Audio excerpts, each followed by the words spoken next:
चलो last lecture में यहाँ तक देख लिया था हमने। ऑडिबल है सबको?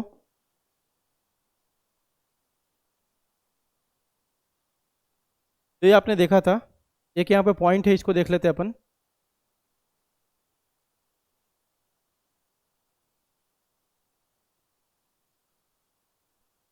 चलो देखो आप, बोला carbohydrates like glycogen, starch are relatively easy to store because of the following advantage, है ना। इन सब कारण से आप इसको आराम से स्टोर, आपने देखा कि प्लांट में फूड किस फॉर्म में स्टोर होता है, ये बताओ। एनिमल में किस फॉर्म में होता है? ग्लाइकोजन। तो स्टोरेज इसी फॉर्म में क्यों होता है, इसका रीजन यहाँ पे बता रहा आपको कि carbohydrates like glycogen and starch are relatively easy to store because of following advantage. पहला क्या, they are stored in bulk. इसको अपन आराम से क्या कर सकते हैं, बल्क में स्टोर कर सकते हैं, बहुत सारा एक साथ। दूसरा क्या, they are chemically non reactive. आपको जानते हो कि कैसे हो गए, नॉन रिड्यूसिंग, है ना। तो केमिकली कैसे हैं आपके, नॉन रिएक्टिव है, और ऑस्मोटिकली भी क्या आपका ये इनएक्टिव है ना। तो इन तीन कारण से हम इसको आराम से क्या कर सकते हैं, स्टोर कर सकते हैं।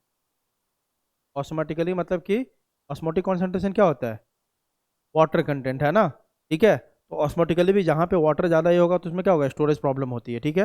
लेकिन ये ऑस्मोटिकली कैसा आपका, इनएक्टिव है, ठीक है। When necessary, these polysaccharides are broken down by enzymes for the release of energy। ये स्टोर है, और जब भी हमारे बॉडी को जरूरत होता है, यह क्या होगा, यहाँ से टूटेगा और फिर हमारे बॉडी को एनर्जी प्रोड्यूस करता है। क्लियर है? आगे देखो, अब जो शुरू करेंगे आज अपन, शुरू करेंगे क्या, अमाइनो एसिड्स, है ना। आज का जो मेन टॉपिक है आपका क्या है, अमाइनो एसिड्स, ठीक है। तो एक दो बातें आपने केमिस्ट्री पढ़ी होगी, बहुत आसान है। सबसे पहले तो इसको बोलते हैं मिथेन डेरिवेटिव्स। क्या है आपका ये, दे आर मिथेन डेरिवेटिव्स। मतलब मिथेन का क्या फॉर्मूला लिखते हो आप, CH4। हाँ, ठीक है। तो मिथेन का फॉर्मूला क्या लिखते हो आप, CH4। तो CH4 में ही कुछ चेंजेस करेंगे अपन, तो क्या बन जाएगा आपका, अमाइनो एसिड्स, ठीक है। ये देखो आपका मिथेन का फॉर्मूला है आपका CH4। इसी में अपन क्या करेंगे, सब्स्टिट्यूशन। सब्स्टिट्यूशन करने के बाद क्या बन जाएगा आपका, अमाइनो एसिड्स, ठीक है।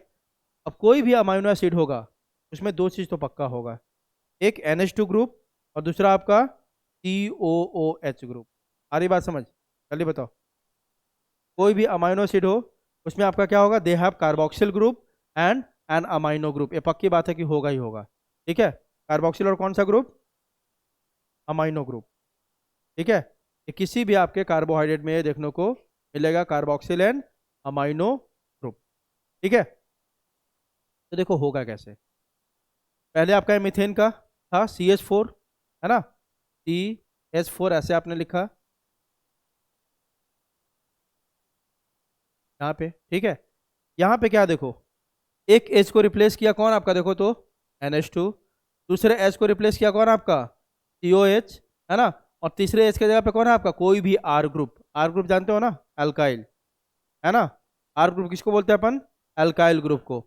अगर मान लो CH3 है तो क्या बोलते हो इसको, मिथाइल, है ना। C2H5 है तो क्या बोलेंगे, इथाइल।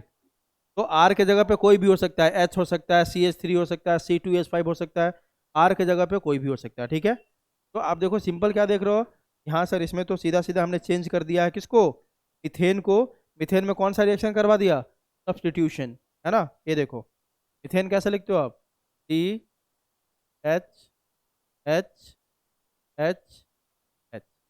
हमने इसमें सबको रिप्लेस कर दिया, H को रिप्लेस कर देंगे, इस H को रिप्लेस कर देंगे यहाँ पे डाल देंगे R, यहाँ पे डाल देंगे अपन क्या, COOH, और यहाँ पे डाल देंगे अपन NH2।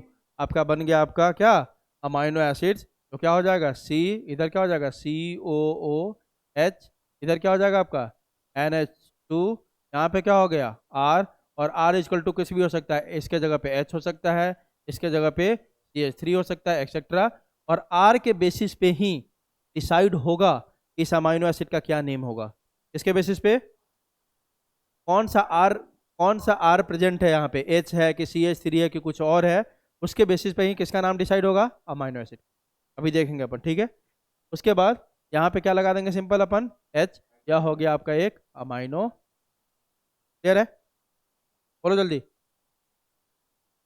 इसलिए लिखा हमने कि amino acids are basically methane derivatives, they have carboxyl group, पक्की बात है COH होगा ही होगा, एंड एन अमाइनो ग्रुप, मतलब इसमें NH2 भी होगा ही होगा। अब आपको पता है अमाइनो ग्रुप बेसिक होता है कि नहीं होता है? बोलो। NH2 क्या होता है? बेसिक होता है अमाइनो ग्रुप। और COOH कार्बोक्सिल ग्रुप क्या होता है? एसिडिक। तो एक अमाइनो एसिड के अंदर बेसिक ग्रुप भी पता प्रेजेंट है आपका, और एसिडिक भी प्रेजेंट है। तब अमाइनो एसिड को न्यूट्रल बोले या एसिडिक बोले या बेसिक बोले, that depends on number of basic और एसिडिक ग्रुप। मान लो एक अमाइनो एसिड है, उसमें NH2 का नंबर ज़्यादा है, तो कैसा अमाइनो एसिड होगा? बेसिक। एक अमाइनो एसिड में जहाँ पे COH का नंबर ज़्यादा है तो क्या होगा? एसिडिक। एक में जब दोनों का नंबर इक्वल है तो क्या होगा? न्यूट्रल। ठीक है, ये सब आप देखोगे, यही सब बातें इसमें लिखी हुई है। चलो देखते हैं अब टॉपिक। अमाइनो एसिड माइक्रोमोलिक्यूल्स में आएगा कि नहीं आएगा, पहले ये बताओ। क्योंकि बहुत सारे अमाइनो एसिड को मिला के अपन क्या बनाते हैं? प्रोटीन, है ना? तो protein is macromolecules but amino acid is micromolecules. ठीक है, अब देखो, amino acids are organic compounds having amino group and carboxyl group attach to the same carbon. दोनों सेम ही कार्बन से अटैच है कि नहीं? अभी आपने देख रखा है ना? तो आपका कार्बोक्सिल है और अमाइनो है, ये देखो ना, यहाँ पे COOH और यहाँ पे NH2 था, तो देखो तो सेम कार्बन से आपका दोनों अटैच है कि नहीं? कार्बोक्सिल ग्रुप और अमाइनो ग्रुप, जल्दी बताओ। तो amino acids are organic compounds having amino group and carboxyl group attach to the same carbon, that is the alpha carbon. और आपको बताया था अल्फा कार्बन किसको बोलते हैं? जिससे डायरेक्टली कौन अटैच हो? Functional group. वैसा कार्बन से डायरेक्ट कौन अटैच हो? आपका फंक्शनल ग्रुप। उस कार्बन को क्या बोलते हैं? Alpha carbon. उसके बगल वाले कार्बन को क्या बोलते हैं? Beta carbon. तो यहाँ पे क्योंकि देखो दो दो फंक्शनल ग्रुप एक साथ अटैच है, तो इसको क्या बोलेंगे? Alpha carbon. क्या बोलेंगे? अल्फा। तो alpha carbon is the carbon to which functional group is attached. Clear है? तीसरा आप देखोगे इसी C से एक और आपका जुड़ा हुआ है, कौन? आपका R। ठीक है, आगे लिखा हुआ है since both the functional groups are attach to the alpha carbon, तो दे आर कॉल्ड एज क्या? Amino acid, alpha amino acid. Clear है? अब आपको बता दिया था अभी कि R के पोजीशन के ऊपर ही, इसके ऊपर R का, ये R के जगह पे H है, CH3 है, क्या है, उसके बेसिस पे ही अमाइनो एसिड्स का नेमिंग डिसाइड होगा। तो लिखा हुआ है based on the nature of R groups there are many amino acids. R group के बेसिस पे क्या है? अलग अलग टाइप के अमाइनो एसिड प्रेजेंट होते हैं। फॉर एग्जांपल देख लो, amino acids which occur in proteins in man are of 20 type. तो हमारे बॉडी में जितने प्रोटीन है उसको कितने अमाइनो एसिड मिलकर बनाते हैं? जल्दी बताओ। 20 अमाइनो एसिड। कितने? 20 अमाइनो एसिड। तो देखो हमारे अमाइनो एसिड का नंबर बहुत ज़्यादा है, लेकिन प्रोटीन जो बनाता हो कितना है? बस 20। और समझ में आ रही है? अमाइनो एसिड्स का नंबर ज़्यादा है, लेकिन जो प्रोटीन बना सकता हो कितने अमाइनो एसिड है? 20। अब इन 20 अमाइनो एसिड को हम डिवाइड कर लेते हैं 3 कैटेगरी में। एक को बोलेंगे एसेंशियल अमाइनो एसिड, एक को बोलेंगे सेमी एसेंशियल, और एक को बोलेंगे अपन क्या? Non essential. 3 कैटेगरी में हमने अमाइनो एसिड, उन अमाइनो एसिड को डिवाइड कर लिया, तो हमारे बॉडी में क्या बनाता है? प्रोटीन। कितने अमाइनो एसिड प्रोटीन बनाते हैं हमारे बॉडी में? 20। ठीक है, अब देखो इसेंशियल किसको बोलेंगे, नॉन एसेंशियल किसको बोलेंगे, और सेमी एसेंशियल किसको बोलेंगे। एसेंशियल मतलब जो हमारा बॉडी, मान लो कि कुछ प्रोटीन ऐसे, कुछ अमाइनो एसिड ऐसे हैं जो हमारा बॉडी खुद से सिंथेसाइज नहीं कर सकता है, तो उसको हमें कहाँ से लेना होगा? Through diet. डाइट के थ्रू अमाइनो एसिड आपके बॉडी में डालना होगा, खाना खा के। ठीक है, ठीक है, ऐसे फूड लेना होगा जिसमें अमाइनो एसिड क्या है? प्रेजेंट है। वैसा अमाइनो एसिड जो हमारा बॉडी खुद से सिंथेसाइज नहीं करता है, और उसको हमें किसके थ्रू लेना होता है? डाइट के थ्रू लेना होता है। ऐसे को क्या बोलेंगे?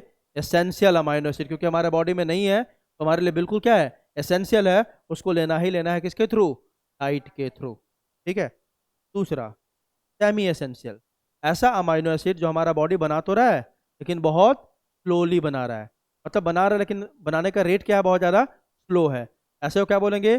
सेमी एसेंशियल, है ना? आप इसको डाइट से भी ले सकते हैं क्योंकि आपका बॉडी बना तो रहा है लेकिन रेट क्या है? स्लो। तीसरा आपका क्या है? नॉन एसेंशियल, ऐसे अमाइनो एसिड जो आपके बॉडी के अंदर बनते हैं, बन रहा है ना खुद बॉडी के अंदर, तो इसको क्या बोल देंगे? Non essential. अब इसका मतलब ये नहीं कि हमारे लिए जरूरी नहीं है, जरूरी सबके सब है। यह डिफरेंस किसके बेसिस पे है? कि हमारा बॉडी उसको बना रहा है या नहीं बना रहा है। नहीं बना रहा है तो बोल देंगे एसेंशियल, बना रहा है तो बोल देंगे नॉन एसेंशियल। लेकिन ज़रूरत सबकी है क्या बनाने के लिए? प्रोटीन। क्लियर है सबको? जल्दी बताओ।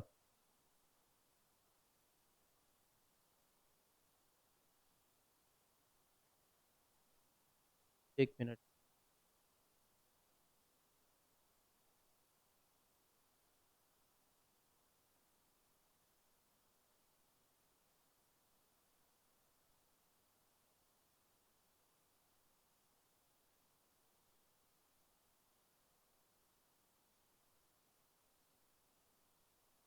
जी जान, मैंने आपको म्यूट नहीं किया है। हमारे एंड से प्रॉब्लम है, फिर से बाहर जाके इन करो लेक्चर में।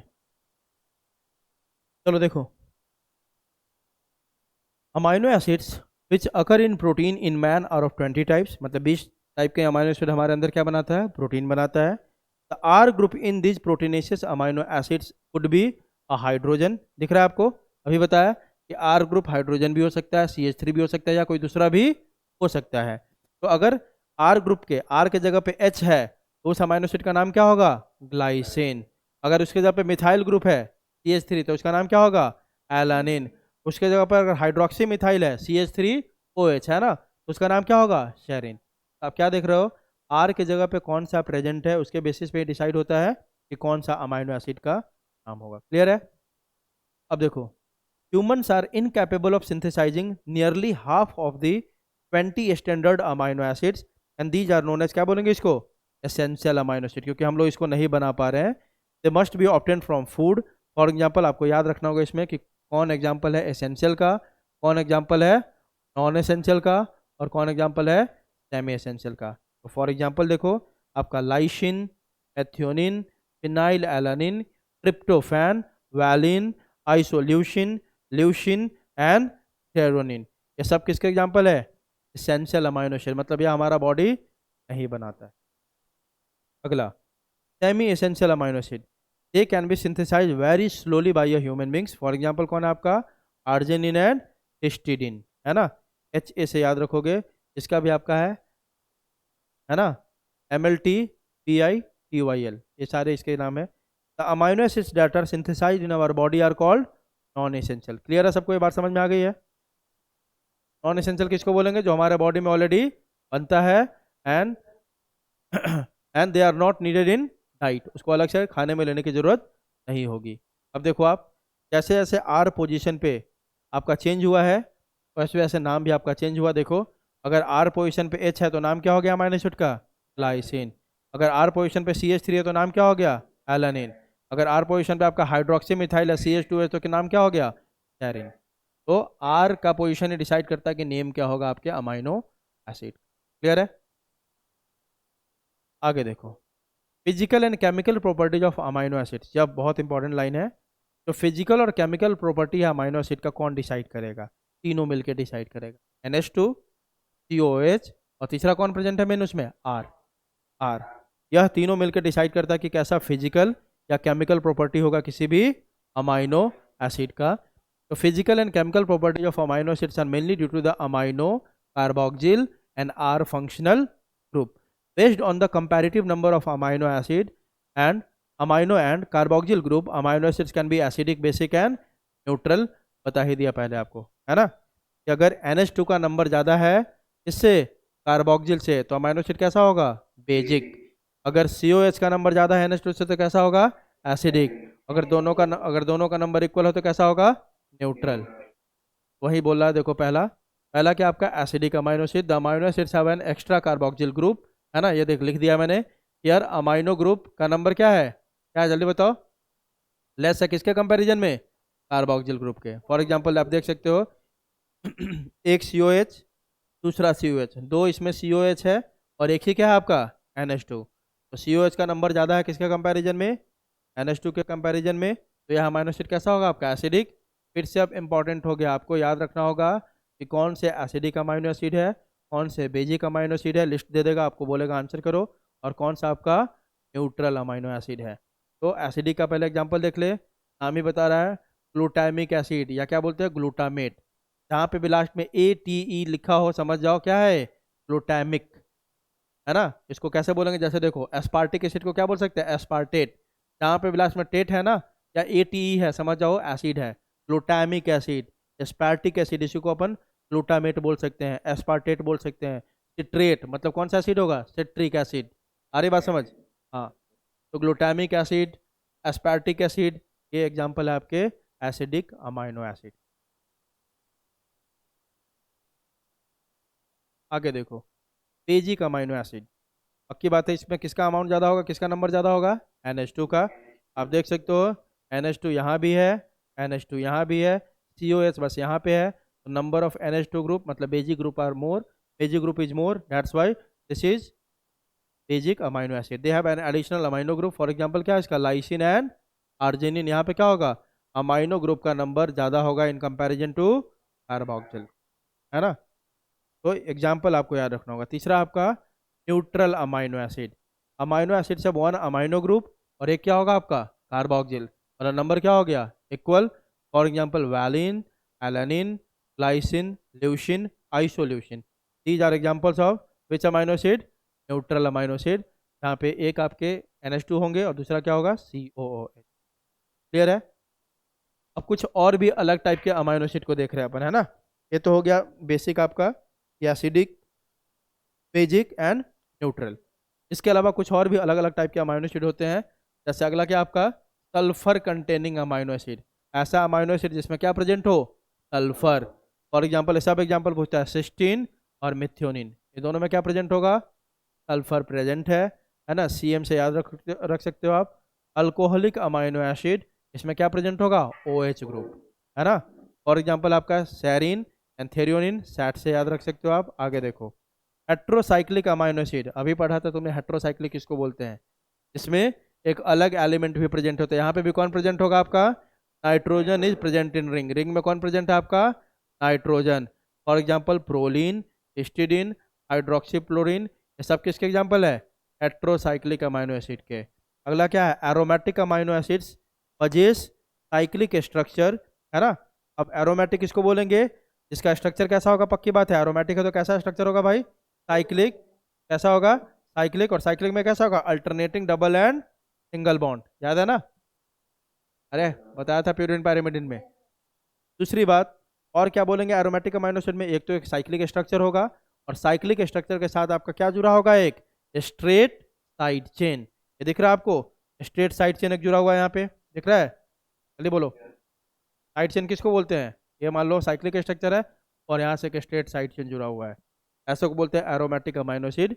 और ये cyclic structure with straight side chain pairing carboxylic and amino group, और स्ट्रेट साइड चेन में आपको दिख सकता है दोनों, कार्बोक्सिलिक ग्रुप भी है और दूसरा कौन है आपका, amino group. For example tyrosine, phenyl alanine and tryptophan, ये एग्जांपल है एरोमेटिक अमाइनो। तो इंपॉर्टेंट आपके लिए यही हो जाता है यहाँ पे, यू हैव टू लर्न और द एग्जांपल्स कि किस में कौन सा एग्जांपल आता है। अभी आपके NCERT का है और बहुत ही इंपॉर्टेंट लाइन है, ठीक है। A particular property of amino acids is that, सबके पास अगर NCERT होगा तो निकाल लो। उसमें आप देखो ज्यूटर आयन करके अमाइनो एसिड वाला टॉपिक खोलोगे तो उसमें आपको ज्यूटर आयन करके दिखाएगा। डायग्राम खोलो सब लोग, अमाइनो एसिड का टॉपिक सबसे पहले पेज पे ही होगा, पहले या दूसरे पेज पे।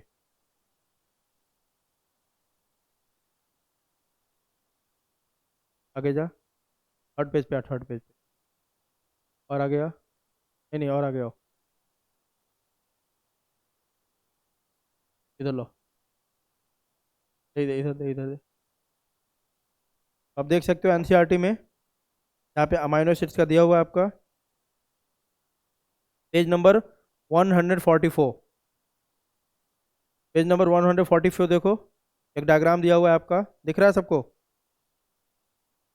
यहाँ पे लिखा हुआ है B is called zwitter ionic form, लिखा हुआ है ना, उस वाले डायग्राम को बोल रहा हूँ देखने में, देखो आप, या आप ढंग से समझो। A particular property of amino acids is the ionisable nature of NH2 COOH group. आप जानते हो NH2 भी आयोनाइज हो सकता है और COOH भी क्या हो सकता है, आयोनाइज हो सकता है। आयोनाइज समझते हो ना, जैसे NaCl है तो उसको आयोनाइज करके क्या बना सकते हैं, Na+Cl-। यहाँ पे आप देखोगे NH2 भी आयोनाइजेबल है और COH भी एट आइसो इलेक्ट्रिक पॉइंट। अब ये कौन सा पॉइंट होता है, देखो, an amino acid exist as a dipolar ion, dipolar ion ध्यान देना, called a zwitter ion. A deuter ion is compound that has a negative charge on one atom and a positive charge on a non-adjacent atom. Hence, in solution of different pH, the structure of amino acid changes. है ना? आप उसमें diagram दिख रहे हो. At isoelectric point, सबसे पहले ये समझ लो, बहुत आसान है. ज्यूटर आयन किसको बोलते हैं? ज्यूटर आयन वैसे कंपाउंड को बोलते हैं जहाँ पे दोनों चार्ज एक साथ प्रेजेंट हो, प्लस चार्ज भी और माइनस चार्ज भी. आई बात समझ? लेकिन अलग अलग एटम पे होगा. किस पे? अलग अलग एटम पे, है ना. लेकिन प्लस भी होगा. जैसे आपके डायग्राम में तीसरा नंबर बीच बीच में देखो, जो बीच वाला डायग्राम है, तो इधर बुक दो. बीच वाला डायग्राम दिख रहा है सबको? बीच वाले में आपको क्या दिख रहा है? प्लस और माइनस दोनों है कि नहीं? चलिए बताओ. एस पे प्लस है, ओ पे क्या है? माइनस है. तो अलग अलग एटम पे आपका प्लस चार्ज भी और माइनस चार्ज भी है. तो ऐसे फॉर्म को क्या बोलेंगे अपन? Zwitter ion. क्या बोलेंगे? Zwitter ion. Same molecules carrying positive and negative charge. इसलिए तो जो क्या बोला? Dipolar ion. क्या बोला?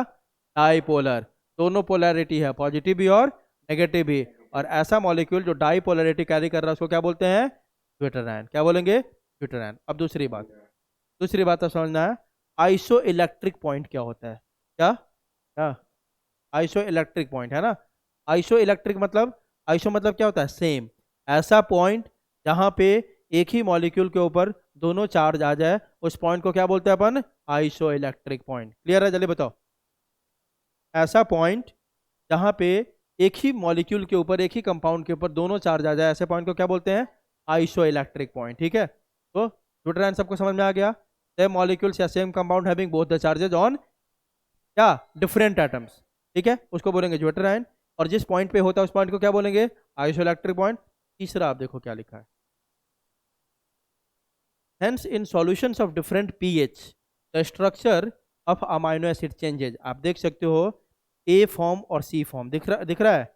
अलग अलग pH पे जब हमने डाला तो अलग अलग फॉर्म में चेंज हो रहा है. दिख रहा है?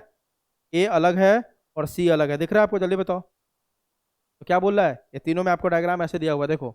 इसका मतलब क्या होता है? These form are interchangeable. आप अलग अलग pH पे डालोगे तो ये कन्वर्ट हो गया पॉजिटिव वाले आयन में. फिर उसको दूसरा pH दिया तो कन्वर्ट हो गया किस आयन में? नेगेटिव वाले आयन में. तो ये बोल रहा है कि ज्यूटर आयन डिफरेंट pH में अपने फॉर्म को चेंज करते रहता है. क्लियर है? जल्दी बताओ. बोलो ऑनलाइन. हाँ, चलो. अब यह बात आप पहले से बहुत बार आपको बताया मैंने कि दो अमाइनो एसिड को आपस में कौन जोड़ के रखता है भाई? कौन सा बॉन्ड? पेप्टाइड बॉन्ड, है ना. बहुत बार बताया मैंने. To amino acids can join through amino group of one and carboxyl group of the other, forming a peptide bond by loss of a water molecule. है ना. जैसे देखो, इसमें पूरा नहीं लिया, बस आधा ले लिया है. आधा क्या लिया? एक साइड में ले लिया क्या आपका? सी डबल ओ सी ओ ओ. क्या है बताओ? सी ओ ओ एच, है ना.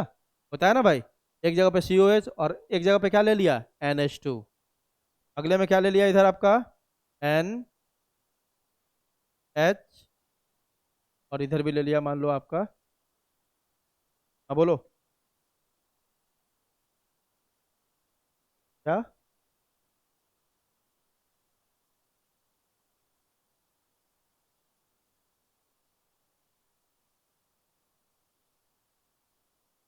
ये देखो, मान लो हमने रहे CO, है ना. सी डबल बॉन्ड अभी ठीक है. यहाँ पे OH. क्लियर है? होता है ना आपका COH. दूसरा हमने ले लिया NH2. मतलब एक अमाइनो एसिड का ए लिया, आधा पार्ट लिया. अमाइनो एसिड बनाओगे तो इसमें COH होगा ना. अमाइनो एसिड बनाओगे तो NH2 भी होगा. एक का हमने कौन सा ले लिया? COH. दूसरा क्या ले लिया? NH2. अब क्या होगा देखो, यह H और OH क्या निकल के बना के बाहर हो जाएगा? H2O. और डायरेक्ट बॉन्ड किसके बीच में बन जाएगा? अब C और N के बीच में. ऐसा हो जाएगा नहीं. अब C और N इधर हो गया, इधर H हो गया, और इधर क्या आपका? डबल बॉन्ड हो. ये बॉन्ड बन गया कि नहीं डायरेक्ट C और N के बीच में? जल्दी बताओ. इसी बॉन्ड को क्या बोलते हैं अपन? Peptide bond.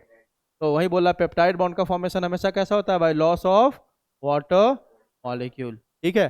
अब दूसरा यह बोल रहा है कि पेप्टाइड बॉन्ड हमेशा एक अमाइनो एसिड का कार्बोक्सिल ग्रुप और दूसरे अमाइनो एसिड का अमाइनो ग्रुप के बीच में बनता है. आई बात समझ?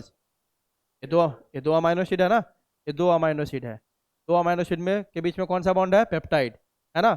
एक अमाइनो एसिड का कौन सा ग्रुप होगा? COOH. और दूसरे का कौन सा होगा, अमाइनो। इससे के बीच में बनता है आपका पेप्टाइड बॉन्ड, और आपका बहुत सारा अमाइनो एसिड इसी तरह जुड़ जाता है, इसी तरह जुड़ जाता है ऐसे करके, तब जाके क्या बनता है आपका एक प्रोटीन। इसीलिए प्रोटीन को अपन बोल सकते हैं पॉलीपेप्टाइड चेन। बोलो, प्रोटीन को अपन बोल सकते हैं पॉलीपेप्टाइड चेन। देखो ना, बहुत सारे पेप्टाइड है कि नहीं इसमें, बहुत सारा अमाइनो एसिड किससे जुड़ा है, पेप्टाइड से। इसलिए प्रोटीन को अपन क्या बोल सकते हैं, पॉलीपेप्टाइड चेन। क्लियर है। मैं लिखा हुआ आपका देखो, to amino acids can join through amino group of one and carboxyl group of the other forming a peptide bond by loss of a water molecule. When a few amino acids are joined in this fashion, the structure is called an oligopeptide. Oligo कब बोल देते हैं अपन, ये बताओ, जब कम हो। हाँ हाँ, जब कम आपका अमाइनो एसिड होगा, 1 2 3 4 मान लो 5 जुड़ा है, तो ऐसे पेप्टाइड को क्या बोलेंगे, ओलिगोपेप्टाइड। और जब बहुत ज़्यादा हो जाएगा 20 25 30, तो क्या बोल देंगे, पॉलीपेप्टाइड। क्लियर है। बोलो, when many amino acids are joined the product is called polypeptide। अब आप देख सकते हो, amino acids are joined together by formation of peptide bond by dehydration synthesis बोलते हैं इसको। क्यों बोला डिहाइड्रेशन से, क्योंकि यहाँ पे क्या निकल रहा है बाहर, वाटर। ठीक है। उसके बाद देखो, ये अमाइनो एसिड 1 है, ये अमाइनो एसिड 2 है, अमाइनो एसिड 3 है, सबके बीच में कौन सा बॉन्ड होगा, पेप्टाइड बॉन्ड। और सारा मिलके तब क्या बना लेगा, एक आपका प्रोटीन। तो प्रोटीन को बोल सकते हैं पॉलीपेप्टाइड ऑफ अमाइनो एसिड्स, बोल सकते हैं ना। चलो ठीक, इस तरह से आपका खत्म हो गया क्या, अमाइनो। अब देखते हैं अपन किस में, प्रोटीन। इसको ज़रा ढंग से समझना, ठीक है। तो प्रोटीन पहले तो आप समझिए गए कि क्या होता है। Protein are large sized macromolecules, पक्की बात है, क्योंकि बहुत सारे माइक्रोमोलिक्यूल्स मिलकर इसको बनाता है, और माइक्रोमोलिक्यूल्स कौन है आपका, अमाइनो एसिड। तो proteins are large sized macromolecules having one or more polypeptide chains और polymers of amino acids linked by peptide chain। सही बात है।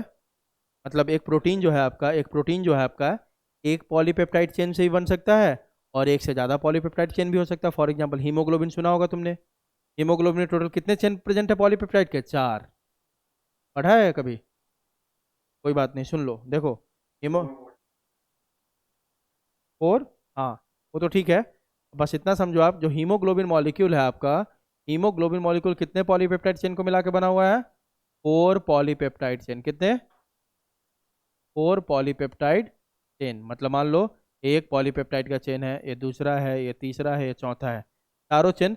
और एक पॉलीपेप्टाइड का चेन मतलब इसमें बहुत सारे क्या होंगे, अमाइनो एसिड।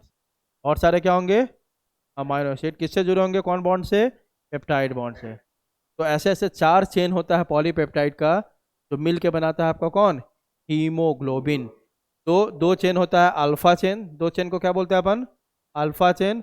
और 2 चेन को बोलते हैं अपन बीटा चेन। तो हीमोग्लोबिन में 4 चेन मिलेगा आपको, 2 अल्फा 2 बीटा, और ये चारों आपस में अरेंज हो जाता है, तब बनता है आपका कौन सा, 1 हीमोग्लोबिन मॉलिक्यूल। मतलब प्रोटीन ही है हीमोग्लोबिन आपका, है ना। इसीलिए हीमोग्लोबिन के स्ट्रक्चर को अपन बोलते हैं क्वार्टरनरी स्ट्रक्चर। क्या बोलते हैं, क्वार्टरनरी मतलब क्या होता है, क्वार्टर मतलब 4, है ना। ये 4 पॉलीपेप्टाइड एक दूसरे के साथ ऐसे क्वाइल्ड हो गया है, तब जाके आपका हीमोग्लोबिन बना है। इसीलिए हीमोग्लोबिन किस स्ट्रक्चर को शो करता है, प्रोटीन के क्वार्टरनरी स्ट्रक्चर। अभी यहीं पढ़ने वाले अपन। एक प्रोटीन के 4 स्ट्रक्चर होते हैं, प्राइमरी, सेकेंडरी, टर्शियरी, एंड चौथा कौन सा आपका, क्वार्टरनरी, है ना। हीमोग्लोबिन कौन सा स्ट्रक्चर दिखाता है आपका, क्वार्टरनरी स्ट्रक्चर, क्योंकि 4 चेन है इसमें, और चारों एक दूसरे के ऊपर क्वाइल्ड होकर तब बनाते हैं क्या आपका, हीमोग्लोबिन। क्लियर है। चलो देखो, as there are 20 types of amino acids. आपको बता ही दिया, अमाइनो एसिड बहुत सारे होते हैं, लेकिन जो प्रोटीन बनाता है वो कितने टाइप के होते हैं, बस 20 टाइप्स के। As there are 20 types of amino acids, a protein is a heteropolymer and not a homopolymer. पक्की बात है। अब अलग अलग अमाइनो एसिड मिल के एक प्रोटीन बना रहा है, तो उसको होमोपॉलीमर बोले या हेट्रोपॉलीमर बोले, जल्दी बताओ। हेट्रो बोलेंगे ना। मान लो एक है आपका ग्लाइसिन, पहला कौन अमाइनो एसिड है आपका, ग्लाइसिन। पहला कौन सा, जल्दी बताओ, ग्लाइसिन। पहला आपका है ग्लाइसिन, दूसरा मान लो आ गया ल्यूसिन। ऐसे करके अलग अलग आपका अमाइनो एसिड मिलके तब एक पॉलीपेप्टाइड का चेन बना रहा है। क्योंकि अलग अलग अमाइनो एसिड है, तो ऐसे को क्या बोलेंगे अपन, हेट्रोपॉलीमर। सेम सेम होता तो क्या बोलना पड़ता, homopolymer. A homopolymer has only one type of monomer repeating n number of times, है कि नहीं? होमोपॉलीमर किसको बोलते हैं? जैसे आपने पढ़ा था ग्लूकोज, 50 बार ग्लूकोज ही है ना? तो सेम यूनिट है ग्लूकोज और n टाइम्स रिपीटेड है, मतलब मान लेते कितने टाइम? 50 टाइम्स। तो ऐसे क्या बोलेंगे अपन? होमोपॉलीमर। लेकिन प्रोटीन आपका किसका एग्जाम्पल है? Mainly heteropolymer. अब ये दोनों बहुत इंपॉर्टेंट लाइन है जो आपके एनसीईआरटी में दिया हुआ है और बहुत बार पूछा हुआ है। Collagen is the most abundant protein in animal world. Animal world, पूरे एनिमल का अगर दुनिया को देखें अपन, एनिमल वर्ल्ड में, है ना, तो सबसे ज़्यादा जो अमाउंट किसी प्रोटीन का है कौन सा? आपका कोलेजन, है ना? तो collagen is the most abundant protein in animal world, याद रखना।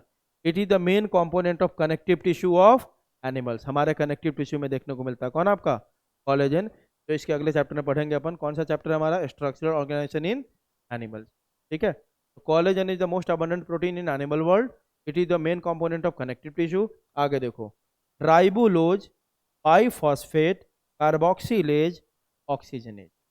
नाम देखो क्या है, इसको शॉर्ट फॉर्म में क्या बोलते हैं? रूबिस्को। आर से क्या हो गया जल्दी बताओ? आर यू से राइबोलोज, पी आई से क्या हो गया? बाइफॉस्फेट, सी ओ से क्या, सी से क्या हो गया? कार्बोक्सिलेज, और ओ से क्या हो गया? ऑक्सीजनेज। अब बात ध्यान रखो, यहाँ पे थोड़ा सा बता देता हूँ इसके बारे में। इसके बारे में, इस टॉपिक के बारे में आप पढ़ोगे, रूबिस्को के बारे में कब पढ़ोगे आप? फोटोसिंथेसिस में। कब पढ़ोगे? फोटोसिंथेसिस। नाम देखो क्या है? राइबोलोज, बाइफॉस्फेट, कार्बोक्सिलेज एंड ऑक्सीजनेज। अब इसके नाम में आप देख सकते हो कार्बोक्सिलेज भी आ गया और ऑक्सीजनेज भी आ गया। दोनों आ गया ना इसके नाम में? जल्दी बताओ। कार्बोक्सिलेज भी है, दूसरा क्या है? ऑक्सीजन। मतलब ये होता है कि यह एंजाइम जो रूबिस्को है आपका, यह बाई फंक्शनल एंजाइम है। कैसा एंजाइम है? बाई फंक्शनल एंजाइम है। कैसा एंजाइम है जल्दी बताओ? By functional. इसका मतलब क्या होता है? यह कंडीशन के अकॉर्डिंग काम करेगा। मान लो एक सेल है उस सेल में CO2 का कॉन्सेंट्रेशन ज़्यादा है और O2 का कॉन्सेंट्रेशन कम है, तो यह किसको बाइंड करेगा अपने साथ? कार्बन डाइऑक्साइड को। बात समझो, एक सेल है, उस सेल में रूबिस्को प्रेजेंट है, उसमें CO2 का कॉन्सेंट्रेशन ज़्यादा है और आपका इसका कम है O2 का, तो यह किसको बाइंड कर लेगा अपने साथ? CO2 को। इसीलिए इसको क्या बोलते हैं? कार्बोक्सिलेज। क्योंकि ये जब CO2 का कॉन्सेंट्रेशन ज़्यादा होगा तो किसको बाइंड करेगा? CO2 को।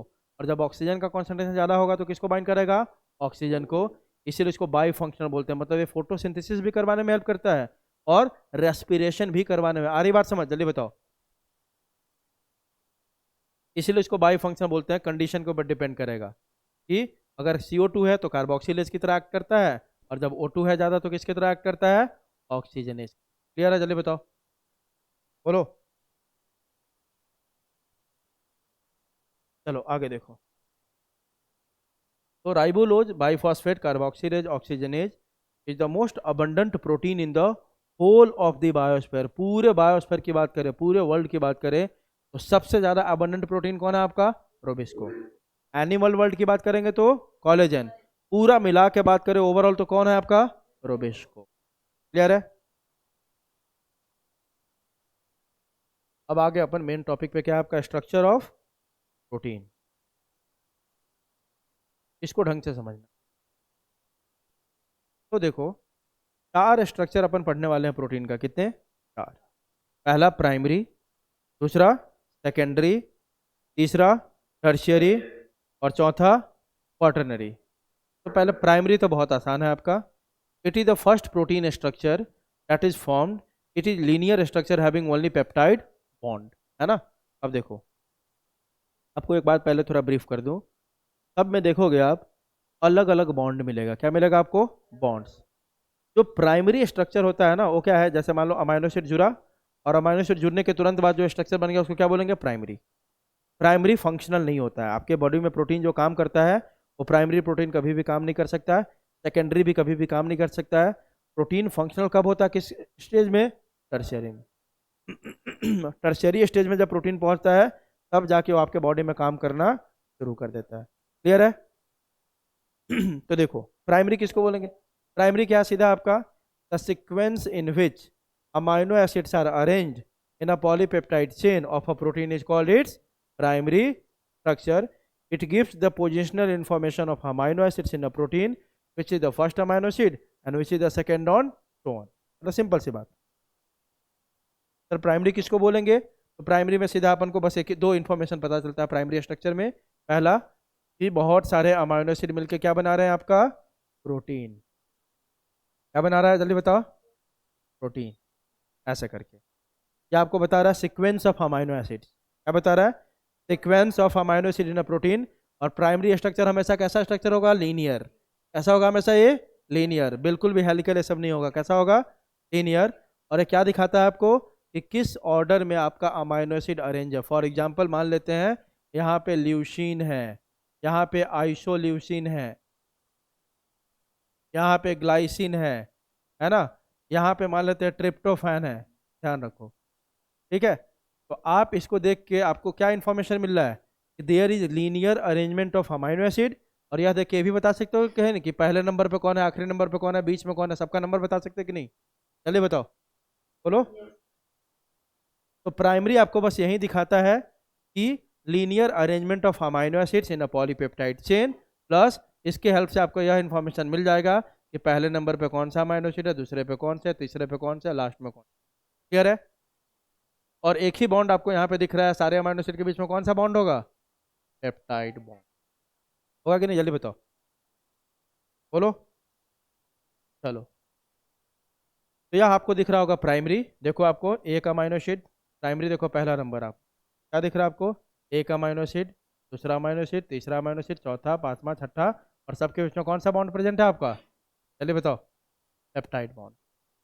अब देखो, अब आते हैं, यह प्राइमरी है. अब आगे हम सेकेंडरी स्ट्रक्चर. सेकेंडरी स्ट्रक्चर दो टाइप के होते हैं. एक होता है अल्फा हेलिक्स बोलेंगे एक को, और एक को क्या बोलेंगे? Beta pleated sheet. ध्यान रखो. Secondary structure is of two types. एक अल्फा हेलिक्स बोलेंगे और दूसरा क्या बोलेंगे? Beta pleated. सिंपल सी बात है. अगर यह अभी स्ट्रेट चेन है ना, लीनियर है ना, जल्दी बताओ ये किस फॉर्म में आ गया? आप हेलिक्स के फॉर्म में. जब हेलिक्स के फॉर्म में आ जाएगा तो क्या बोलेंगे? Alpha helix. और जब प्लेट के फॉर्म में आ गया, एक अमाइनो एसिड का प्लेट, दूसरे अमाइनो एसिड का प्लेट, तीसरे का प्लेट, चौथे का प्लेट, और सबके बीच में क्या प्रेजेंट है आपका? Peptide bond. जब प्लेट के फॉर्म में आ जाएगा तो क्या बोल देंगे इसको? Beta pleated sheet. अभी बेसिक समझ लो, फिर आते हैं पे. प्राइमरी कैसा आपका? लीनियर चेन है ना. अब उस लीनियर चेन में क्या हो गया आपका? कॉइलिंग. हेलिकल बन गया तो क्या बोल देंगे? Alpha helix. और अगर प्लेट के फॉर्म में अरेंज हो गया तो क्या बोल देंगे? Beta pleated sheet. है ना. अब समझते कि कैसे बनेगा. देखो क्या लिखा है. Secondary structure is formed due to hydrogen bonds between two amino acids. यह जो क्वाइलिंग आपका हो गया, ये क्वाइलिंग किसके कारण हो गया? एक नया बॉन्ड बन गया यहाँ पे. कौन सा बॉन्ड? Hydrogen bond. ठीक है. अब देखो, इफ हाइड्रोजन बॉन्ड है ना, तो the two amino acids come closer and forms a helical structure. If hydrogen bond form between amino acids of the same chain. अब थोड़ा सा इस पर टाइम देना होगा पेशेंटली. ठीक है. सुनना होगा आपको. सुनते जाओ बस. देखो अब होगा क्या. बहुत आसान है, इसमें कुछ है नहीं. हुआ क्या आपका यहाँ पे, हमें बनाना है सेकेंडरी स्ट्रक्चर. तो मान लो, बात समझना.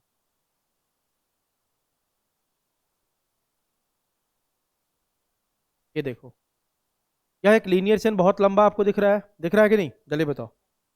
अब ये मान लो ये और भी बहुत लंबा चेन है प्राइमरी स्ट्रक्चर. तो आपने कभी देखा होगा कोई एक पतला सा स्टिक लो है ना, और स्टिक बहुत लंबा हो तो आगे की साइड वो बेंड होने लगता है कि नहीं? कभी देखा है ऐसा? कोई भी चीज़ बहुत पतला होगा और बहुत लंबा होगा तो आगे के साइड में क्या होगा? बेंड होना शुरू होगा. अब देखो, यह बहुत लंबा चेन लाइक स्ट्रक्चर है. तो कभी कभी क्या होता है, ये इतना लंबा है तो आपस में फोल्ड हो जाता है. कैसा हो जाता है? जल्दी बताओ. फोल्ड. और झुकने लगता है. और जैसे ही हल्का झुका, जैसे मान लो अभी ऐसे था, अभी ये पूरा स्ट्रेट चेन है. दिख रहा है सबको? जल्दी बताओ. अभी ये स्ट्रेट चेन है, इतना लंबा है कि ऐसे होकर हल्का झुक गया है. जैसे ही झुकेगा, इस दोनों के बीच में क्या बन जाएगा? इसके और इसके बीच में, ये देखो ऐसे समझो, इसके और इसके बीच में क्या बन जाएगा? Hydrogen bond. क्योंकि झुक गया ना, ऐसे ऐसे झुका, ऐसे झुका, तो इसके बीच में और इसके बीच में क्या बन जाएगा? Hydrogen bond. बात समझ में आ रही है? ऐसे देखो, अब ये लंबा था, अब मान लो ये लंबा ऐसे हल्का झुक गया. जैसे ही हल्का झुका, इसके बीच में कौन सा बॉन्ड क्रिएट हो गया? Hydrogen bond. और इस हाइड्रोजन बॉन्ड के कारण क्या हो गया? जगह जगह पे कैसा स्ट्रक्चर हो गया इसका? हेलिकल. आज बात समझ जल्दी बताओ, बोलो भाई। ठीक है, तो क्योंकि बहुत लंबा चेन है तो फोल्डिंग हो गया, फोल्डिंग के कारण कौन सा बॉन्ड डेवलप हो गया आपका, हाइड्रोजन बॉन्ड। अब इसमें दो कंडीशन है। पहला कंडीशन है, मान लो या एक ही चेन है ना, एक ही चेन के मॉलिक्यूल्स के बीच में कौन सा बॉन्डिंग हो गया, हाइड्रोजन बॉन्ड। बात समझो, सेम चेन है ना, एक ही पॉलीपेप्टाइड चेन है, उसी के अंदर ये लंबा था, यही मुड़ के इसी के अंदर बन गया, मतलब सेम चेन में हाइड्रोजन बॉन्डिंग हो रहा है कि नहीं, जल्दी बताओ, बोलो भाई, अरे बोल हाँ ना। सेम चेन में आपका हाइड्रोजन बॉन्डिंग हो रहा है, तो सेम चेन में हाइड्रोजन बॉन्डिंग होगा तो पक्का वो किसका शेप लेगा, हेलिक्स का। कैसा शेप लेगा वो, हेलिक्स का। और इसको बोल देंगे कौन सा स्ट्रक्चर, अल्फा हेलिक्स। आई बात समझ, जल्दी बताओ, है ना। अब देखो यही लिखा हुआ है यहाँ पे, तो the two amino acids comes closer, पक्की बात है, जो हाइड्रोजन बॉन्ड बनेगा तो दोनों अमाइनो एसिड क्या होगा, एक दूसरे के पास आएंगे, और पास आके कैसा स्ट्रक्चर बना लेगा आपको, हेलिकल स्ट्रक्चर, है ना। हेलिकल स्ट्रक्चर बना लेगा जिसको क्या बोलेंगे अपन, अल्फा हेलिक्स। अब देखो आप, दूसरा कंडीशन क्या हो सकता है, if hydrogen bond form between amino acids of the same chain then the structure is called alpha helix. और अगर दो अलग अलग चेन के बीच में बन गया, हाइड्रोजन बॉन्ड किसके बीच में बन रहा है, if between two different chain then it is called as beta pleated structure. Simple सी बात, देखो अब हमारे पास दो है, यहां देखो ना, एक अमाइनो एसिड यह है आपका, सबको दिख रहा है, एक अमाइनो एसिड यह है आपका, एक अमाइनो एसिड का चेन है आपका पॉलीपेप्टाइड चेन, दूसरा पॉलीपेप्टाइड चेन, तीसरा पॉलीपेप्टाइड चेन, चौथा पॉलीपेप्टाइड चेन, और इसके बीच में कौन सा बॉन्ड डेवलप हो गया, जल्दी बताओ, हाइड्रोजन बॉन्ड। तो ऐसा नजर आएगा कि नहीं, देखो तो एक पॉलीपेप्टाइड का चेन है, ये दूसरा पॉलीपेप्टाइड का चेन है, ये तीसरा पॉलीपेप्टाइड का चेन है ना, और इसके बीच में कौन सा बॉन्ड डेवलप होते जा रहा है, जल्दी बताओ, हाइड्रोजन बॉन्ड। तो एक प्लेट के फॉर्म में नजर आएगा कि नहीं है, जल्दी बताओ, आएगा ना। तो इसको बोल देंगे बीटा प्लेटेड। तो सेकेंडरी स्ट्रक्चर दो टाइप के हो गए, पहला कौन सा होगा आपका, अल्फा हेलिक्स, और दूसरा कब होगा आपका, बीटा प्लेटेड। ऐसा हो, अल्फा हेलिक्स कब बनेगा, जब पॉलीपेप्टाइड का चेन बहुत लंबा हो तो उसका फोल्डिंग हो जाएगा, और सेम चेन के बीच में कौन सा बॉन्ड डेवलप हो जाएगा, हाइड्रोजन बॉन्ड। इसलिए वो कैसा शेप ले लेगा, लीनियर से, लीनियर से कैसे में कन्वर्ट हो जाएगा, हेलिकल फॉर्म में, इसलिए उसको क्या बोल देंगे, अल्फा हेलिक्स। अब बीटा कब होगा, सर जब एक से ज्यादा चेन हो और सारे चेन के बीच में कौन सा बॉन्ड डेवलप हो गया, हाइड्रोजन, तो ऐसा लगेगा कि एक प्लेट के ऊपर दूसरा, दूसरे के ऊपर तीसरा, इसलिए क्या बोल देंगे, बीटा प्लेटेड। क्लियर है। तो मैंने क्या बोला था आपको कि अलग अलग स्ट्रक्चर में आपको अलग अलग बॉन्ड दिखेगा, तो एक तो यहाँ पे पेप्टाइड बॉन्ड होगा ही, पॉलीपेप्टाइड चेन है तो, और एक नया बॉन्ड भी डेवलप हो गया, कौन सा आपका, हाइड्रोजन। तो सेकेंडरी स्ट्रक्चर में आपको दो बॉन्ड मिलेंगे, प्राइमरी में एक ही था, कौन सा, पेप्टाइड, सेकेंडरी में आपका पेप्टाइड प्लस हाइड्रोजन। क्लियर है। अब देखो ऊपर मैंने लिख दिया यहाँ पे, primary structure is, primary proteins are mainly not non functional, लेकिन एक एक्सेप्शन आपका कौन, आपका इंसुलिन। इंसुलिन आपका प्राइमरी प्रोटीन है, फिर भी क्या है, फंक्शनल। क्लियर है, ये दो समझ में आया आपको सेकेंडरी तक। अब आते हैं अपन, देखो यही सेकेंडरी का लिख दिया आपको, अब देख सकते हो सेकेंडरी का लैंग्वेज क्या लिखा है, इसके अकॉर्डिंग भी बता देता हूँ आपको। ये देखो, ये तो आपके प्राइमरी के बारे में लिखा हुआ है, in this chains of amino acid which constitute a protein, the amino acid present at the left end is the first amino acid, whereas the one at the right end is the last amino acid। मतलब primary structure में आपने देखा sequence amino acid का, तो इसमें पहचान लो कि किसको बोलेंगे फर्स्ट, किसको बोलेंगे लास्ट। जो आपके राइट एंड पे होगा उस अमाइनो एसिड को कौन सा क्या बोलना है हमें, लास्ट अमाइनो एसिड। और जो आपके लेफ्ट एंड पे होगा, मान लो ऐसे हमने बना दिया, तो जो राइट हैंड में है उसको क्या बोलेंगे अपन, जल्दी बताओ, लास्ट अमाइनो एसिड। और जो लेफ्ट हैंड में उसको क्या बोलेंगे, फर्स्ट अमाइनो एसिड, है ना।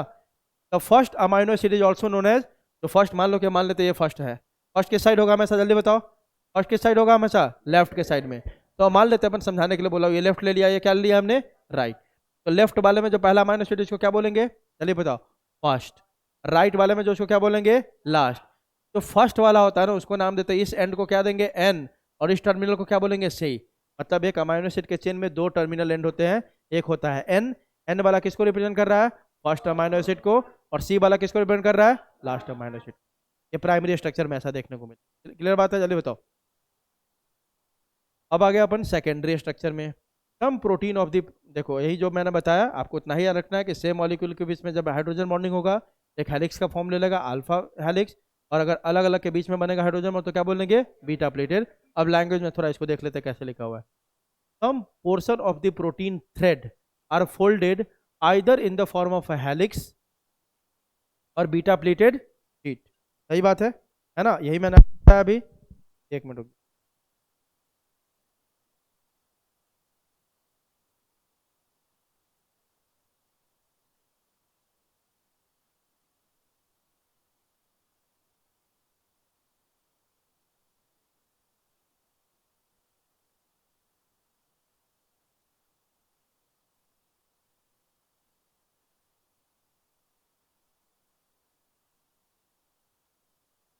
चलो आवाज आ रही है सबको? यहाँ देखो आप, some portion of the protein thread are folded. अब फोल्डिंग हुआ दो ही फॉर्म में हो सकता है, या तो हेलिक्स के फॉर्म में, या किस फॉर्म में आ रहा है वो, बीटा प्लेट के फॉर्म में आ रहा है ना, जल्दी बताओ, बोलो। तो some portion of the protein thread are folded either in the form of helix similar to a revolving staircase. एक होता है ना स्टेयरकेस, ऐसे ऐसे ऊपर चढ़ने वाला। और आपका किस फॉर्म में हो सकता है फोल्डिंग? आपका beta pleated sheet. The alpha helix and beta pleated sheet are two types of secondary structure. बता ही दिया। इन alpha helix there is interaction between every fourth amino acid by the formation of intramolecular hydrogen bond। एक ही molecule के अंदर है कि नहीं bonding, पहले ही बता दिया, एक ही चेन के अंदर बॉन्डिंग होगा। अब मान लो 1 2 3 4 5 6 7 8, हमेशा किस नंबर के बीच में बॉन्डिंग होता है? कार्बन नंबर 4 का। जैसे ये चेन ऐसे था, या मान लो अब यहाँ वाला पोर्शन ऐसे मुड़ गया, ये ऐसे था, ये यहाँ मुड़ गया। ये देखो 1 2 3 4 इसका यहाँ था, इसका इधर है ना, जल्दी बताओ फोर्थ, इन दोनों के बीच में कौन सा बॉन्ड बन जाएगा? Hydrogen bond. तो हमेशा आपका ये देखो यहाँ पे मैंने बना भी दिया है, आपको दिख रहा होगा, these are amino acids, these are amino acids, दिख रहा है 1 2 3 4। हमेशा किसके बीच में बनता है आपका? फोर्थ कार्बन के बीच में क्या बनेगा आपका? Amino acid, hydrogen bond. बस इतना सिग्निफिकेंस नहीं याद रखने का। और इसमें मेन जो याद रखने का यह है, इंट्रामोलिकुलर बॉन्ड बनता है, मतलब एक ही पॉलीपेप्टाइड चेन के बीच में जब हाइड्रोजन बॉन्ड बनेगा तो अल्फा हेलिक्स बोलेंगे। और जब क्या बनेगा आपका, देखो इंट्रामोलिकुलर जब बनेगा तो उसको क्या बोलेंगे अपन? Beta pleated sheet. देखो एक चेन है, ये दूसरा चेन है, इसके बीच में बना हाइड्रोजन बॉन्ड, तो इसको क्या बोलेंगे? Beta pleated sheet. क्लियर है? जल्दी बताओ। और हाइड्रोजन बॉन्ड आप जानते हो किसके बीच में बनता है हमेशा? एक साइड में क्या होना चाहिए हाइड्रोजन बॉन्ड के लिए? हाइड्रोजन। और दूसरे साइड में क्या होना चाहिए? बॉन्ड। पढ़ा है ना? या तो फ्लोरीन होना चाहिए, या तो ऑक्सीजन होना चाहिए, या तो क्या होना चाहिए? नाइट्रोजन। जानते हो ना हाइड्रोजन बॉन्ड किसके बीच में बनता है? यही बोला अगले में, देखो intramolecular hydrogen bond is a bond form between the hydrogen atom and the highly electronegative atom such as nitrogen, oxygen and fluorine of the same molecule. दिख रहा है?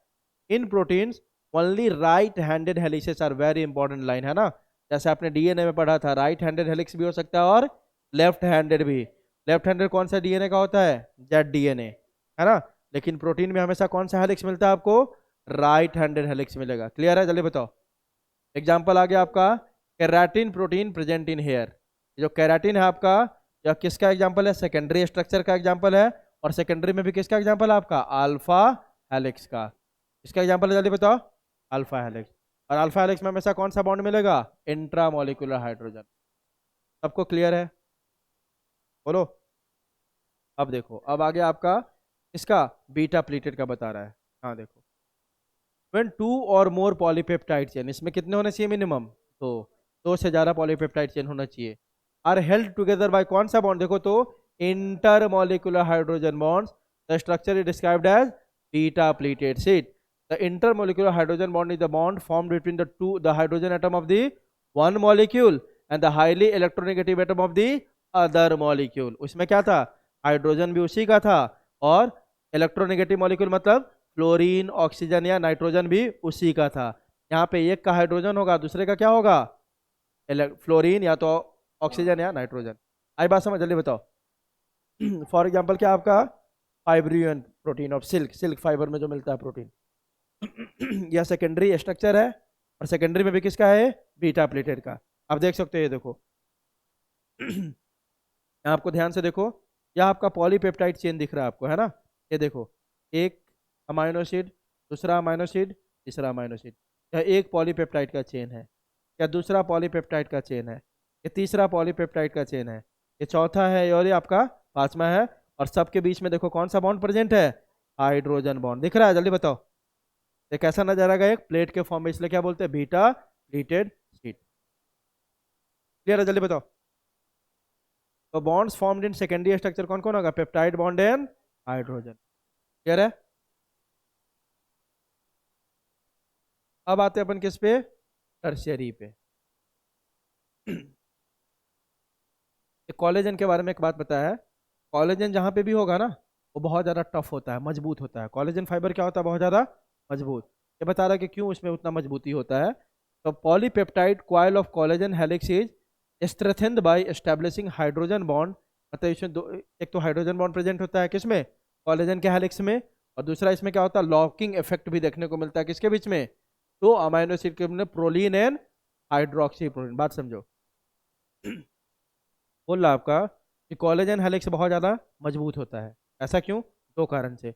एक तो उसमें हाइड्रोजन बॉन्ड बनता है उसके हेलिक्स में, और दूसरा उसमें दो अमाइनो एसिड जो प्रेजेंट है, कोलेजन फाइबर तो अमाइनो एसिड होगा ना, कोलेजन प्रोटीन है आपका, और सारे अमाइनो एसिड होंगे है ना, तो उसमें से दो अमाइनो एसिड जो आपका कौन है, प्रोलीन एंड हाइड्रोक्सी प्रोलीन, उनके बीच में कौन सा इफेक्ट देखने को मिलता है, लॉकिंग इफेक्ट। लॉकिंग मतलब एक मॉलिक्यूल दूसरे को पूरी टाइटली होल्ड करके रखता है, ठीक है, जिसके कारण कोलेजन आपका बहुत ज़्यादा क्या होता है, मजबूत होता है। क्लियर है।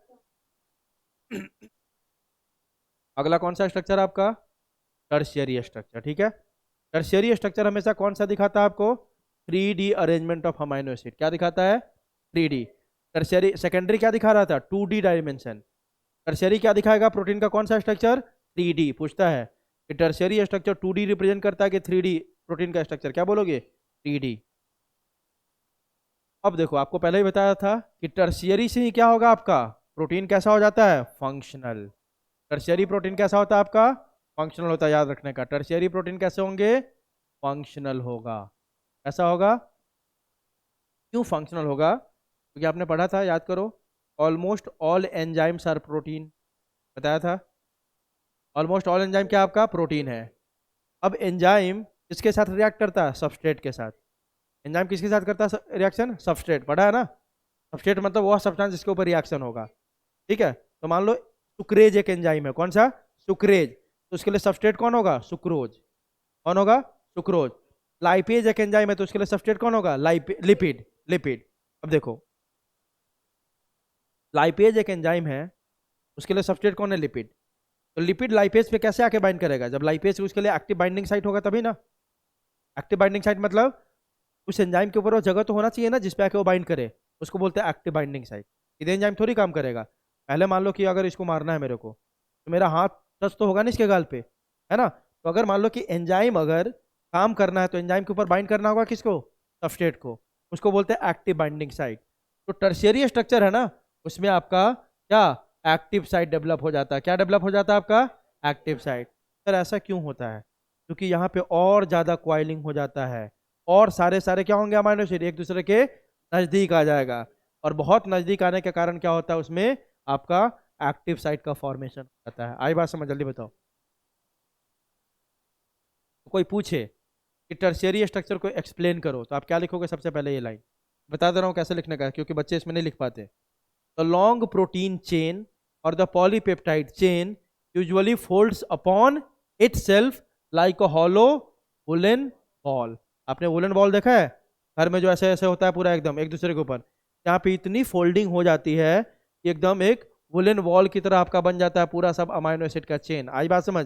पॉलीपेप्टाइड चेन किस फॉर्म में आ जाएगा पूरा, देखो ना यहाँ पे दिख रहा है आपको, ये देखो इतना ज्यादा क्वाइलिंग हो जाता है कि सारा देखो तो अमाइनो एसिड बहुत नजदीक नजदीक आ गया कि नहीं, जल्दी बताओ, आ गया कि नहीं, बोलो भाई। देखो प्राइमरी में बिल्कुल क्वाइलिंग नहीं था, सेकेंडरी में हल्का क्वाइलिंग हुआ जिसके कारण कौन सा बॉन्ड बना, हाइड्रोजन बॉन्ड। टर्शियरी में बहुत ज्यादा क्वाइलिंग हो गया, बहुत ज्यादा क्वाइलिंग होने के कारण क्या होगा, सारा अमाइनो एसिड बहुत क्लोज क्लोज आ जाएगा कि नहीं आएगा, जल्दी बताओ। और आपस में बहुत सारा रिएक्शन शुरू हो जाएगा। जब बहुत सारे अमाइनो एसिड बहुत क्लोज आएंगे तो बहुत सारा बॉन्ड बन जाएगा। अभी तक दो ही बॉन्ड बन रहा था, एक आपका पेप्टाइड, दूसरा हाइड्रोजन। अब ये इतना क्लोज आ गया सब कि इसमें अब आयोनिक बॉन्ड, है ना, कोवैलेंट बॉन्ड, वंडरबॉल फोर्स, सब बॉन्ड बनना शुरू हो जाएगा, क्योंकि सारा बहुत क्लोज क्लोज हो गया ना। ठीक है, तो पूछे कि टर्शियरी स्ट्रक्चर, तो सीधी बात यह है कि बहुत लॉन्ग प्रोटीन चेन होता है, वो एक दूसरे के ऊपर बहुत ज़्यादा क्या हो जाता है, फोल्डिंग हो जाता है। फोल्डिंग ऐसे हो जाए कि कैसा नजर आएगा, वो वुलन बॉल की तरह। ठीक है, this is term as the tertiary structure. This structure gives a 3 dimensional view of protein. कैसा देता है? आगे देखो, tertiary structure is absolutely necessary for the many biological activities of proteins. अब क्या बताया? Many biological activity of protein, मतलब जो आपका टर्शियरी स्ट्रक्चर है वहीं जाके हमारे बॉडी में फंक्शन कर सकता है। बायोलॉजिकल एक्टिविटी मतलब एंजाइम का कुछ रोल होगा कि नहीं हमारे बॉडी में? होगा ना। तो वह एंजाइम अपना रोल कब तक निभा नहीं पाएगा? जब तक वो किस फॉर्म में नहीं आ जाए? टर्शियरी फॉर्म में। मतलब टर्शियरी फॉर्म ही, सीधा ऐसे याद रखो, टर्शियरी फॉर्म ही आपका फंक्शनल फॉर्म होता है, क्योंकि टर्शियरी स्ट्रक्चर के अंदर किसका डेवलपमेंट हो जाता है? एक्टिव साइट का। एक्टिव साइट वह साइट है जहां पे आके सबस्ट्रेट बाइंड करता है। और यह एक्टिव साइट का फॉर्मेशन हुआ क्यों? क्योंकि सारे जो अमाइनो एसिड से या जो पॉलीपेप्टाइड चेन था वो बहुत ज्यादा एक दूसरे के क्लोज आ जाता है, और क्लोज आने के कारण कैसा शेप ले लेता है आपका? Woollen bond. क्लियर है? जल्दी बताओ। Tertiary structure is absolutely necessary for the many biological activities of proteins. For example, this structure brings distant amino acid side chains closer forming the active site. देखो ना, अभी अमाइनो एसिड क्या था? थोड़ा दूर दूर था, अभी इतना करीब आ गया कि सब आपस में रिएक्ट करके क्या बना लिया? क्या बना लिया? जल्दी बताओ। Active site. आई बात समझ? जल्दी बताओ। एक्टिव साइट कौन सा साइट है? The site to which a substrate gets attached और प्रोटीन्स। फॉर एग्जांपल क्या? एंजाइम। एग्जांपल क्या आपका? Myoglobin, protein found in muscle cell. आपको दिख रहा होगा, यहाँ दिख रहा है।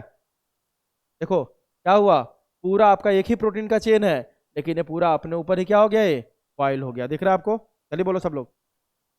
ये अपने ऊपर ही क्या हो गया? पूरी तरह से कॉइल। और इस कॉइलिंग के कारण क्या हुआ? बहुत सारे बॉन्ड बन गए। पहले तो हाइड्रोजन बॉन्ड था ही, ionic bond, van der Waals interaction, covalent bond. अगर इस अमाइनो एसिड में सल्फर है तो सल्फर ब्रिज भी बन जाएगा। दिख रहा है सल्फर ब्रिज? को बोलते हैं डाई सल्फाइड ब्रिज। दो सल्फर है ना, तो क्या बोलेंगे इसको? Disulphide bridge. कोई बोलेगा टर्शियरी लिखने के लिए तो कितना लिखोगे? बस इतना ही लिखना है। द लॉन्ग प्रोटीन चेन और the polypeptide chain usually folds upon itself like a hollow woollen ball. This is called as tertiary structure, है ना। उसके बाद अगला लाइन क्या लिखोगे? Tertiary structure gives a 3 dimensional view of a protein. और उसके बाद अगला लाइन क्या लिखेंगे? It is specifically function because it have active site. बात समझ में आई? 4 लाइन लिखना है। पहला लाइन ये, second line this gives a 3 dimensional view of a protein. तीसरा line it is tertiary structure is specifically functional as it have active site. और चौथा पॉइंट जो लिख देंगे, bonds formed in tertiary structure. पहला कौन सा बॉन्ड पहले से प्रेजेंट था? जल्दी बताओ। हाइड्रोजन बॉन्ड पहले से था, पेप्टाइड बॉन्ड पहले से था। यहाँ पे नया बॉन्ड कौन बन गया? Ionic bond, covalent bond and sulphur bridge, है ना। लेकिन कब? अगर उस अमाइनो एसिड में क्या प्रेजेंट है? सल्फर है तो। क्लियर है? चलो आगे देखते हैं। अगला क्या आपका? Quaternary structure. पक्की बात है, अगर 4 पॉलीपेप्टाइड का चेन है और चारों एक दूसरे के ऊपर क्या कर गया? होल्ड कर गया, और तब एक स्ट्रक्चर जो बना प्रोटीन का, उसको क्या बोलेंगे? क्वाटरनरी। फॉर एग्जांपल कौन आपका? हीमोग्लोबिन। हीमोग्लोबिन टोटल कितने चेन? 4। चारों आपस से एक दूसरे के ऊपर क्या हो गया? क्वाइल्ड हो गया। और जब एक दूसरे के ऊपर क्वाइल्ड होगा तो सारे बॉन्ड वही बनेंगे कि नहीं जो पहले इससे पहले बना था? सब बॉन्ड वही होगा। कौन कौन आपका? पेप्टाइड बॉन्ड, हाइड्रोजन बॉन्ड, दूसरा आपका ionic bond, covalent bond, van der Waals force, और sulphur bridge if sulphur is present. Clear है?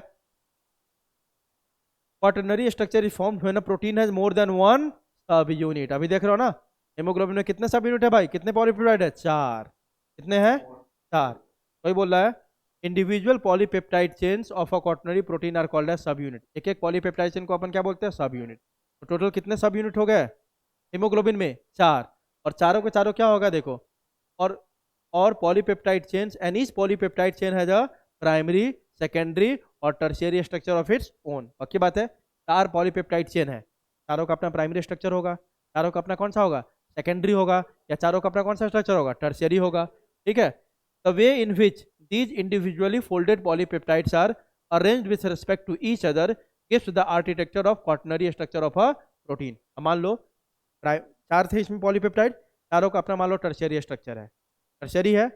अब चारों का क्या? अपना अपना टर्शियरी स्ट्रक्चर है। अब ये चारों जब आपस में कैसे कंबाइन होकर जो स्ट्रक्चर बनाएगा उसको क्या बोलेंगे? क्वाटरनरी। सिंपल सी बात है भाई। तो 4 पॉलीपेप्टाइड चेन है, वो चेन है तो पक्की बात है उसका प्राइमरी स्ट्रक्चर सेकेंडरी टर्शियरी होगा ही होगा। होगा कि नहीं होगा? और ये चारों का अब और अपना अलग अलग नहीं देखना है, ये चारों जब मिल के जो फाइनल स्ट्रक्चर बनाएंगे उसको क्या बोलेंगे अपन? क्वाटरनरी। क्या बोलेंगे? Quaternary. For example haemoglobin has such structure, haemoglobin has 4 helical polypeptide chain, 4 इसमें हेलिकल है, मतलब कौन सा चेन है? Alpha helix. और हेलिकल बोल दिया तो मतलब तो इसके पॉलीपेप्टाइड चेन है किस फॉर्म में मिलेंगे? सेकेंडरी स्ट्रक्चर के फॉर्म में मिलता है जनरली, हेलिकल फॉर्म में। और ये चारों आपस में एक दूसरे से ऐसे कंबाइन होगा तब जो स्ट्रक्चर बनेगा उसको क्या बोलेंगे अपन? हीमो। क्या रहा जल्दी बताओ। अब फंक्शन आ गया। आप जानते हो proteins perform any functions in living organism, some of the functions are as follows. For example अभी बताया almost all enzymes are proteins. Enzyme का रोल आप जानते हो, आपके बॉडी में जितने रिएक्शन हो रहा है सब कौन करवाता है? Enzyme. All enzymes except a few, इसलिए मैं भी बार बार ऑलमोस्ट ऑल बोलता हूँ क्योंकि आपको बताया था आरएनए भी कभी कभी कैसे एक्ट करता है? एज एन एंजाइम, इसलिए ऑल नहीं बोलते अपन। All enzymes are built up of proteins alone or in conjugation with some non-protein materials called cofactor। मतलब एंजाइम जो होता है ना, या तो केवल केवल किससे बना होगा? प्रोटीन से, या कभी कभी प्रोटीन प्लस उसमें कुछ नॉन प्रोटीन पार्ट भी मिलकर बनाता है, उसको बोल देते हैं कंजुगेटेड प्रोटीन। क्या बोल देते हैं? कंजुगेटेड। ये याद रखना है, बहुत बार पूछेगा। कंजुगेटेड प्रोटीन किसको बोल दिया? ऐसा प्रोटीन जिसमें आपका प्रोटीन तो है लेकिन प्रोटीन के साथ साथ कुछ नॉन प्रोटीन पार्ट भी उसको मिलकर बनाया हुआ है, ऐसे प्रोटीन को क्या बोल देंगे? कंजुगेटेड। आ रही बात समझ? अरे मतलब एंजाइम है, या तो पूरी तरह से कौन बनाएगा उसको? प्रोटीन, या प्रोटीन के साथ कभी कभी कुछ दूसरे सब्सटेंस भी आके उसको बना देंगे, तो क्या बोल देंगे उसको? कंजुगेटेड। और जो सब्सटेंस अलग से अटैच होता है उसको क्या बोलते हैं? कोफैक्टर। क्या बोलते हैं? कोफैक्टर। ठीक है। अब देखो यहाँ पे दिया हुआ है कोलेजन एक प्रोटीन का नाम है, इसका फंक्शन क्या है? Intercellular ground substance. ये दो सेल के बीच का जो सब्सटेंस होता है ना वह बनाता है कौन? आपका कोलेजन। ट्रिप्सिन ये किसका नाम है? एक आपके एंजाइम का। इंसुलिन किसका नाम है? हार्मोन का। ट्रिप्सिन अभी पढ़ोगे डाइजेस्टिव सिस्टम में। इंसुलिन क्या करता है आपके बॉडी में? शुगर कंट्रोल करता है ना। एंटीबॉडी क्या करता है? फाइट इन्फेक्शियस एजेंट, है ना। रिसेप्टर क्या करेगा?